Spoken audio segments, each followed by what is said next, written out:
Isang masarap at madaling recipe na naman ang gagawin natin ngayon. Tara, magluto tayo ng instant noodles omelette with cheese. Gumamit nga lang pala ako dito ng mee goreng at 3 pirasong itlog. Basagin lang natin yan. Tapos lalagyan lang natin ng paminta, asin, liquid seasoning, chopped garlic, spring onions. Ilagay din natin yung mga seasoning na nakalagay dun sa noodles. Dagdag lasa din yan. Pagkatapos, bati-batihin lang natin yan hanggang sa mag-mix ng maayos.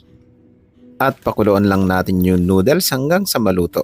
Saka natin salain at ilalagay natin dun sa egg mixture natin na ginawa kanina.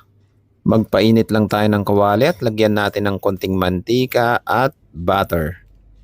Saka natin ilalagay yung egg and noodles mixture. Saka natin i-flat lang natin yan sa kawali at maglalagay lang tayo ng cheese. Kahit anong cheese na trip nyo, pwede yan. Saka natin i-fold yung omelette natin. Make sure lang na gumamit kayo ng non-stick pan dito para hindi dumikit sa ilalim. Medyo gas-gas na kasi yung non-stick pan ko kaya medyo kumapit yung niluluto kong noodles. Nadiskartehan ko naman kaya naging ganyan ang itsura. Make sure lang na maluto nyo yung hanggang gitna kasi medyo makapal tong omelette na nagawa ko. Kapag ganito na ang itsura, lutong-luto na yan. Tapos plating tayo. Ayan ang ganda ng itsura. Tapos lalagyan lang natin yan ng sriracha or ketchup or mayonnaise, depende sa trip nyo. Tapos lagyan lang natin ng garnish na spring onion. Ayan tignan nyo naman kung gaano kasarap yan.